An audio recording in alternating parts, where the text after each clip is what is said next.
ఢిల్లీలో జాతీయ భద్రతా వ్యవహారాల కమిటీ సమావేశం ముగిసింది. తాజా భద్రతా పరిస్థితులపై సీసీఎస్ సమీక్షించింది. ఆపరేషన్ సింధూర్ తర్వాత అనుసరించాల్సిన వ్యూహంపై సీసీఎస్ లో చర్చించారు. అరుణాచల్ ప్రదేశ్ లో పలు ప్రాంతాల్లో చైనా పేర్ల మార్పిడి, పాకిస్తాన్ కు తుర్కియో ఆయుధాల సరఫరాపై సీసీఎస్ చర్చించింది. సీసీఎస్ మీటింగ్ తర్వాత కేంద్ర కేబినెట్ సమావేశమైంది.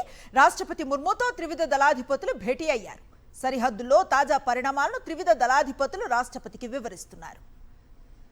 ఇదే అంశంపై పూర్తి సమాచారాన్ని అందిస్తారు మా ఢిల్లీ కరెస్పాండెంట్ వెంకటేష్.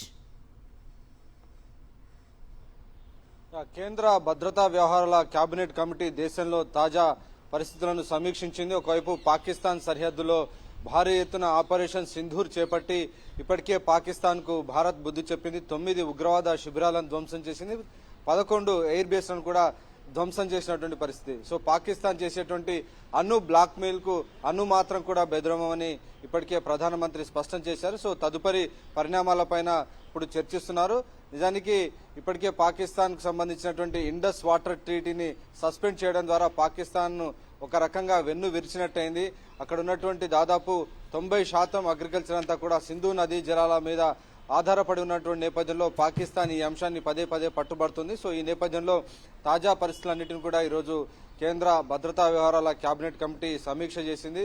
ఈ ఆపరేషన్ సింధూర్ నిర్వహిస్తున్నటువంటి సమయంలో టర్కీ ఇచ్చినటువంటి కామికాజ్ అనేటువంటి డ్రోన్లను పాకిస్తాన్ ఉపయోగించింది. సో ఆ డ్రోన్లు కూడా పని చేయనటువంటి సందర్భం మనం చూసాం. సో పాకిస్తాన్ కి ఎవరెవరు సహాయం చేశారు, దీనికి సంబంధించినటువంటి వివరాలపైన కూడా కొంత చర్చ జరిగింది. అలాగే ఇటు చైనా నుంచి HQ-9 డిఫెన్స్ సిస్టమ్ కూడా ఇప్పటికే పాకిస్తాన్ ఉపయోగిస్తోంది. సో అవి కూడా ఏమాత్రం కూడా సఫలమైనటువంటి సందర్భం మనం చూడలేవు. కంప్లీట్ గా ఆ డిఫెన్స్ సిస్టమ్ ను భారత్ పూర్తిగా ధ్వంసం చేయగలిగినటువంటి సందర్భం మనం చూసాం. సో భారత్ సాధించినటువంటి డిసైజివ్ విక్టరీస్ అన్నిటిపైన కూడా ఈరోజు చర్చ జరిగింది.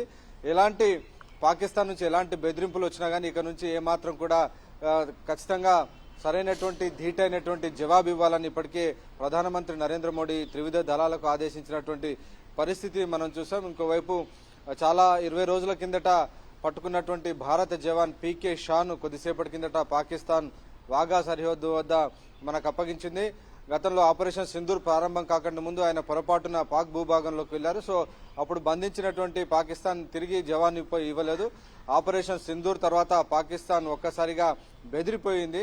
ఆ నేపథ్యంలోనే కాల్పుల విరమణకు అంగీకరించి ఖచ్చితంగా కాల్పులను చేయొద్దు, తమను రక్షించండి వేడుకున్నటువంటి పరిస్థితి మనం చూసాం. సో ఈ పరిస్థితుల మధ్యలోనే తిరిగి జవాన్ను కూడా మనకు ఈరోజు అప్పగిస్తూ పాకిస్తాన్ నిర్ణయం తీసుకున్నటువంటి పరిస్థితి. సో పాకిస్తాన్ మొత్తానికి దారికి వచ్చినట్టు కనిపిస్తోంది. ఒకవైపు పాకిస్తాన్ కు నీళ్లు వెళ్లకుండా ఇప్పటికే చీనాబ్ నది వద్ద ఉన్నటువంటి బాగ్లిహార్ డ్యామ్ ను మూసివేశాం.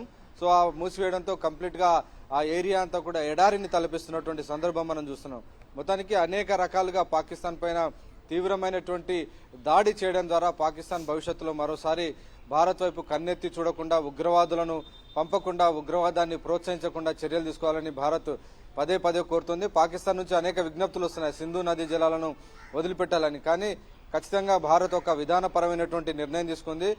Water and blood cannot flow together అనేటువంటి విషయాన్ని ప్రధానంగా ప్రధానమంత్రి నరేంద్ర మోడీ పదే చెప్తున్నారు. కాబట్టి ఈ ఉగ్రవాదాన్ని ప్రోత్సహించడం ఆపేంత వరకు, ఉగ్రవాదులను తయారు చేసేటువంటి ఈ శిక్షణా శిబిరాలను, ట్రైనింగ్ క్యాంప్స్ ను, లాంచ్ ప్యాడ్స్ ను మూసేసేంత వరకు కూడా ఎట్టి పరిస్థితుల్లో కూడా పాకిస్తాన్ చేసేటువంటి డిమాండ్స్ ను గానీ విజ్ఞప్తులను ఎట్టి పరిస్థితుల్లో అంగీకరించలేదని కూడా భద్రతా వ్యవహారాల కేబినెట్ కమిటీ నిర్ణయించింది. సో ఆ నేపథ్యంలో పాకిస్తాన్ పైన ఇప్పటికే దౌత్యపరమైనటువంటి అనేక నిర్ణయాలు తీసుకుంది. అలాగే ఈరోజు థ్యాంక్ యూ వెంకటేష్.